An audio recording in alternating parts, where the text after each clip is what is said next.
Bonjour tout le monde, bienvenue chez moi.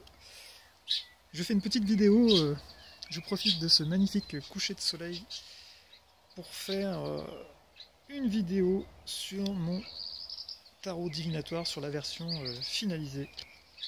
Parce qu'il y a plusieurs versions. Donc je veux vous montrer la version terminée, j'espère. À moins qu'il y ait une autre version qui arrive plus tard. Donc ce jeu est basé sur deux cycles. Le premier cycle est basé sur les signes du zodiaque, allant donc du premier signe du bélier jusqu'au poisson. Le jeu est relié donc en numérologie, astrologie, etc. etc. Tout a une signification dans le jeu de cartes. Les couleurs, on part du rouge jusqu'au violet, déjà avec le bélier jusqu'au poisson, etc. etc. Une carte sur deux, positif et négatif, avec le sens bien sûr pas mauvais ni et bon, mais plutôt matière, antimatière, pour que tout se tient dans l'univers. C'est de la cosmologie. Un autre sujet. Donc je vais vous présenter ce jeu, juste vous montrer un petit peu toutes les cartes, en commençant par vous montrer le verso, ici même.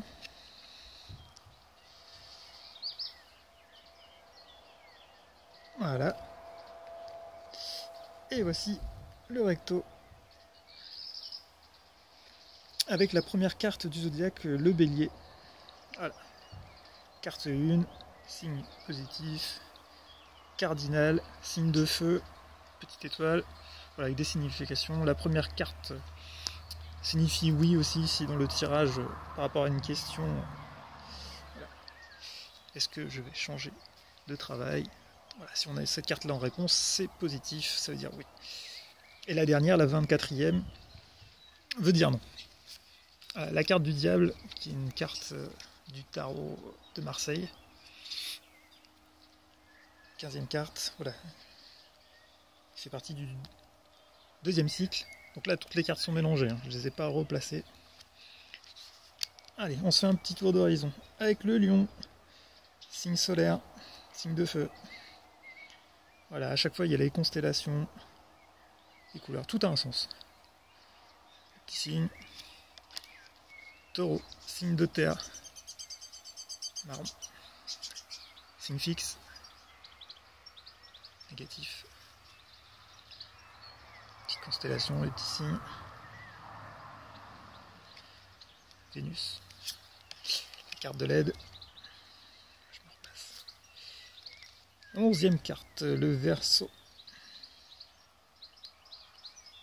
On continue avec là, peut-être la plus mauvaise carte du jeu, la cassure. Donc là, si on tombe dessus, c'est que les choses vont bouger et malheureusement ça va pas faire plaisir à la personne. Gémeaux. En carte numéro 3. Alors ça, donc il y a deux cycles de 12 cartes comme je l'ai dit au départ, plus 4 cartes rajoutées. Donc voici l'une d'elles, le destin, la destinée en 25e position. Le Graal, le succès, une victoire. La 13e carte qui est la carte du changement, le numéro 13. Carte solaire, d'où le phénix, qui était à l'origine, mon premier dessin était un papillon. Qui veut bien dire le sens, on sort de sa chrysalide. Là il y a un changement, une transformation. En numéro 13. Très important. Allez, on repart dans le zodiaque avec la Vierge en numéro 6.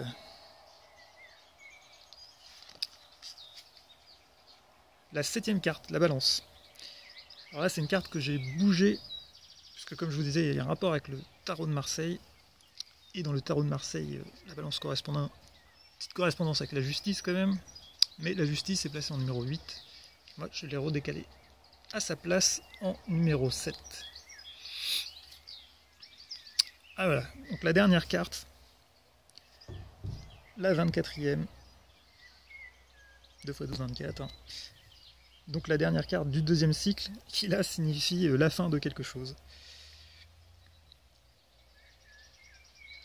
Comme dans la vie, hein, on commence le bélier, signe solaire, et on termine avec un trou noir, puisque là il n'y a plus de lumière.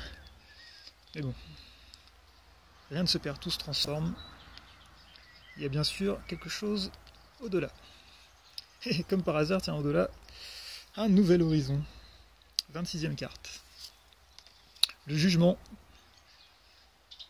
C'est parti du tarot de Marseille aussi, hein, 20e.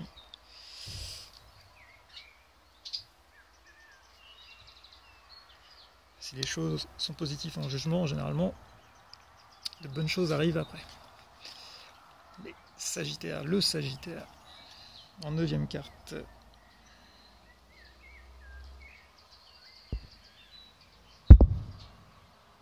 Voilà, j'attends qu'on voit bien. Le Cancer.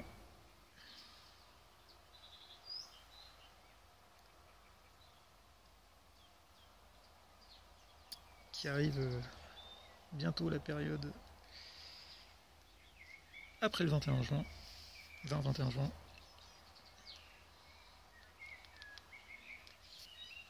La carte numéro 22, la méditation. On se pose, on réfléchit. Hop, la tempérance. Donc, la dernière carte du zodiaque, voilà, qui est très représentative, avec les deux poissons, le yin et le yang. Là, je pourrais faire une vidéo rien sur ce signe, plus que c'est le mien, et je le connais assez bien.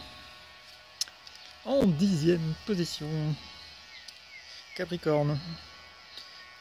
Chance, parce que la 10e carte du tarot de Marseille, c'est la carte de la roue de la fortune. Mais bon, attention, la roue, ça peut tourner dans les deux sens.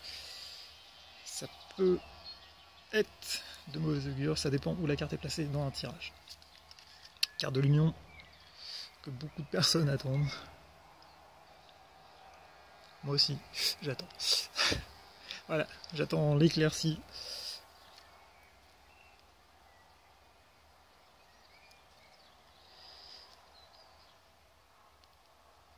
Je vais fermer ma petite boîte qui va peut-être permettre que les cartes redeviennent assez nettes. Voilà. Merci mon téléphone.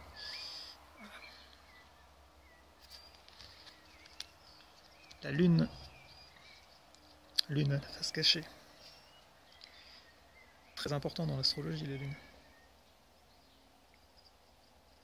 Attention au coup par derrière. 28e. Donc la dernière carte de mon jeu. Le rapprochement. Avec l'image de deux constellations qui vont fusionner.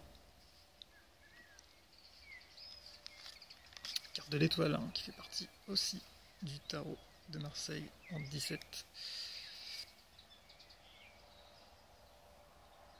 Très significatif. Pour ma part, je suis né un 17 mars. Bonne carte. Les Scorpions. Pour finir le tour d'horizon. Voilà. Carte numéro 8. Et là, on a fait le tour de toutes les cartes. On est revenu en béni. Donc voici ma version finalisée de mon jeu de tarot. Et sur ce, je vous souhaite une agréable soirée avec ce magnifique coucher de soleil. On va terminer là-dessus. Si c'est pas joli.